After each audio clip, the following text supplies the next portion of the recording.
Hey guys, I want to show off a Barbarian build here that is both really strong and fun to play, as well as being pretty far off from the current meta from what I see, so I think it's quite likely to keep its strength over into Season 1 without taking any nerfs, which I think is one of the bigger benefits of any build in this preseason stuff. So going in with the Lunging Strike basic attack and the Hammer of the Ancients core skill as the main points of the build. This first clip here is crushing the end boss of a tier 8 Nightmare Dungeon on World 3, and it's definitely feeling like one of the stronger builds at the moment. Takes just a few seconds on a solo, so you're definitely at least competitive with other top builds. So I'll quickly break down the build here, starting with abilities first, and then the items that make it all work. There's quite a bit on the item side of things, but I'll try to be as concise as I can here so I'm not wasting your time as we go through it. Starting with Lunging Strike for our basic attack, firstly because we're not taking any skills that really increase our movement abilities. This is going to be what lets you move around the enemies very quickly with its fairly long range lunge, but also adding in the modifiers for the 30% increased damage, the small 2% self healing, and the big one, criticals granting berserking status for 1.5 seconds, which can end up stacking very well with the rest of the build to make berserking status a big part of it. Second skill, and our primary damage output, is the Hammer of the Ancients core skill, with our modifiers granting 3% more fury generated for each enemy hit by the hammer. So if you're grouping up your enemies right to drop the hammer on them, you'll usually be hitting the max for this at 30% extra fury for 5 seconds. And then the Hammer of the Ancients deals 1% additional damage for each point of fury you had when using it. And these two mechanics together is the core of the build's gameplay.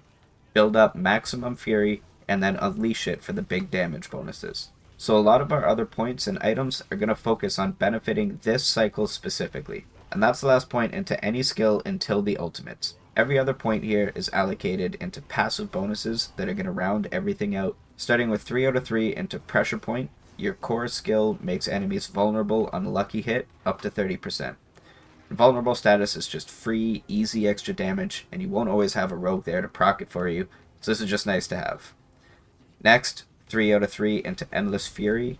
Basic skills generate 15% more fury when using two-handed weapons. Again, just more into filling up the fury for the hammer bomb. Moving next into the defensive skill nodes. This is where hopefully we can get some items that fill in a bit to start. In this example, my amulet is granting me +2 to defensive skills. This is giving me all of the extra skills that I'm using on my whole bar right now.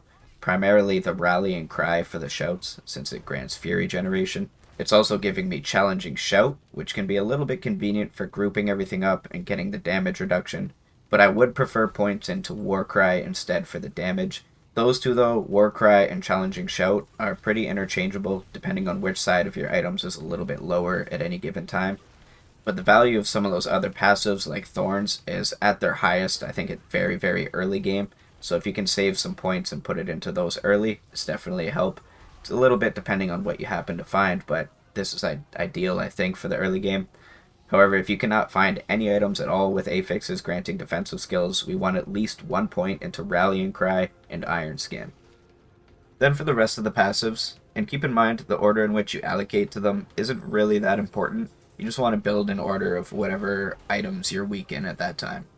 So we're going to go 3 out of 3 into Outburst for the early Thorns damage, and then 3 out of 3 into Tough as Nails behind it, increasing the Thorns by 9%, as well as an extra 10% dealt on top of that as bleeding damage. The value of this scales down as your power scales up, I think, so if you have to leech from any of these passives, I would leech from these ones first. Next, 3 out of 3 in Imposing Presence, gain of 15% additional maximum life, and 3 out of 3 behind that into Martial Vigor for 9% damage reduction against elites. Now, down into the Brawling skill nodes, skip. 0 points into anything here.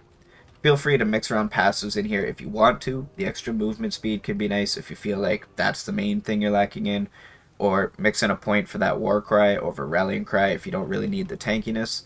But for me, right now, entirely skip the section of the tree. The last nodes before ultimates are the Weapon Mastery skill nodes. Starting 3 out of 3 with Pit Fighter, you deal 9% increased damage to close enemies and gain 6% distant damage reduction.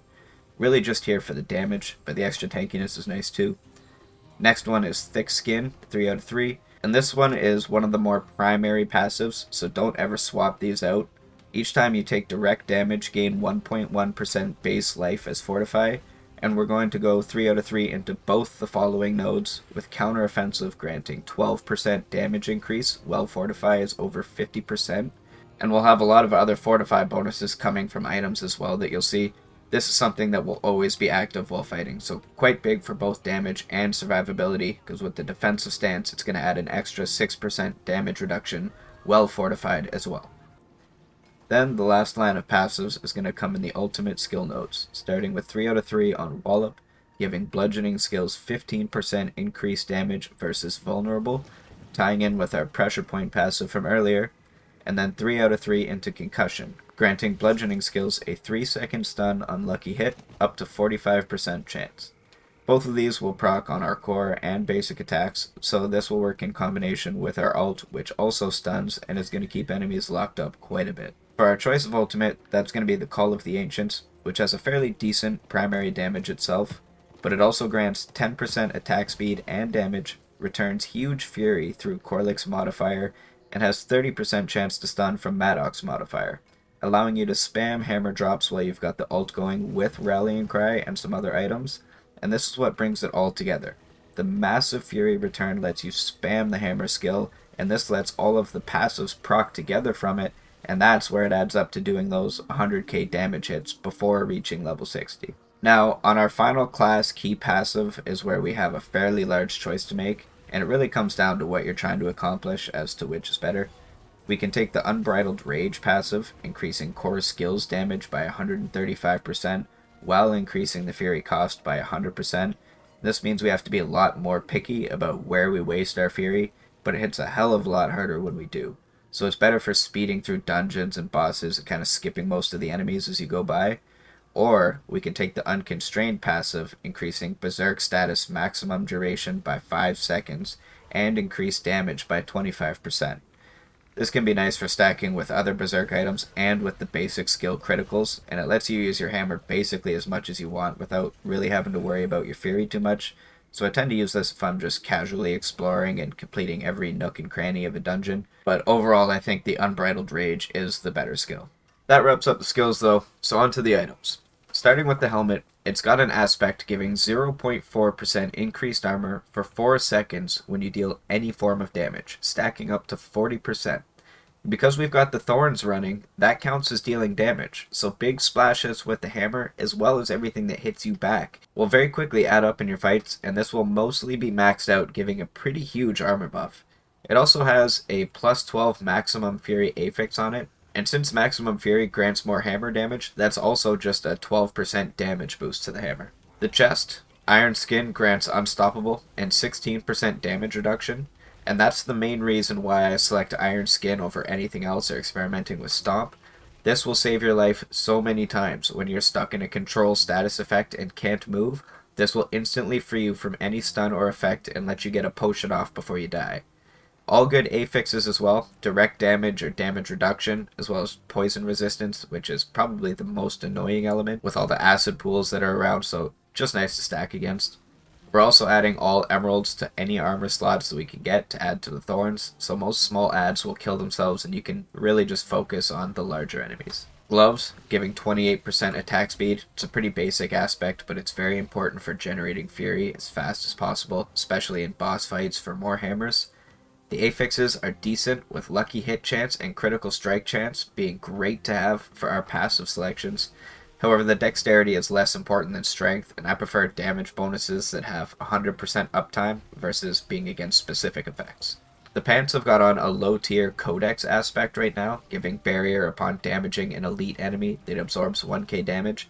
And I could totally spend some resources and put on a way better roll for that, but it's not a top priority aspect to keep up in the numbers, but it does have some nice affixes with perfect rolls on the almost 500 thorns and 6.6 armor increase. The boots have got the very nice to have +2 evade charges, which is the best affix for it, I think, and a great aspect if you're building into the berserking side. Unlucky hit, damaging an enemy with a core skill, extends the duration of berserking by 1 second, or 2 seconds if it was a critical, but I wouldn't call this one essential to the build.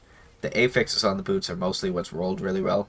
Onto our first two-hander, where the aspects you choose are very important because of the 100% power increase they take in these slots. This aspect is one of the absolutely essential ones, and you want the highest rolls you can get for both of them on the two-handers. But this one, with skills deal up to 28% increased damage based on available fury, especially on a max roll. This can be a substantial increase to your hammer drops, and it plays right into the basic skill cycle of building up your fury and dropping it for the max damage bonus. It's also got strong affixes with all good damage increases. First one-handed slot, critical strikes with core skills increase your attack speed by 17% for 5 seconds. This one is a little less essential than the base speed increase aspect, but it's still fairly important for longer fights where you need to refill that fury bar multiple times. Also, all good damage affixes into almost all the best ones, with critical damage, core damage, damage to close enemies. The only one that isn't completely optimal is the ultimate damage, and that's still good to have. Second one-handed slot, deal 18% damage while you have a barrier active, and we have barrier generating from items as well as the iron skin skill. So while this is another fairly non-essential one, barrier will be up fairly often in fights, so it's definitely nice to have. Also good damage affixes again with mostly optimal effects, and strength, which is just damage for us. Two-handed sword slot, our next and maybe most critical aspect to the entire build. Hammer of the Ancients quakes outward, dealing 80% of its damage to enemies. And that's at quite a far distance, as you can see in the clips, so you can splash out massive pools of enemies with a much bigger damage AoE. We've also got great affix rolls, again, with optimal effects that are slowly building up to quite large totals in core skill, damage to close enemies, and critical damage areas. So keep in mind that if you're starting to feel weak at any point in this, it's quite likely that you haven't focused enough on the smaller affixes building up over the actual gear score being too low or not having the right aspects. And also, like the armor, we're pure stacking our gems into one area with just topazes for the basic damage bonuses stacked up as much as possible. Then for the jewelry slots, we've got the first ring, bringing in 17% refunded fury cost when core skills kill an enemy, and it's got some top tier jewelry affixes with both critical and lucky strike chance as well as damage to close enemies.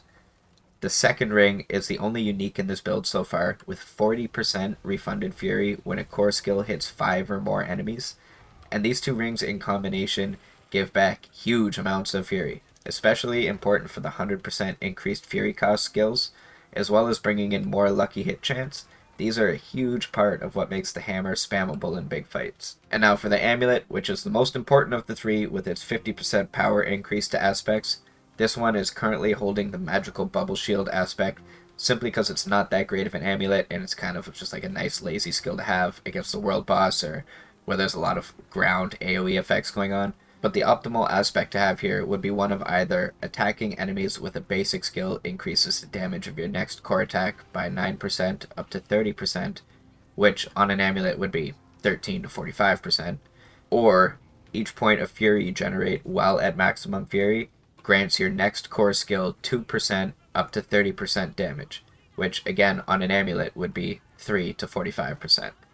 I'm just waiting to find a better amulet to put this on, but either of these would be fairly essential to getting that max damage stack, so you want either of these on an amulet, with the two most essential ones before going on the two-handers. Alright, that's everything I've got here so far. I feel incredibly strong for my level with this build, but also it just feels like a much more visceral and fun Barbarian experience in terms of just how the combat feels. So hopefully if you guys like the look of the gameplay, this helps you get a build sorted out, and if you have any questions, just let me know down below. Thanks for watching. Have a good one.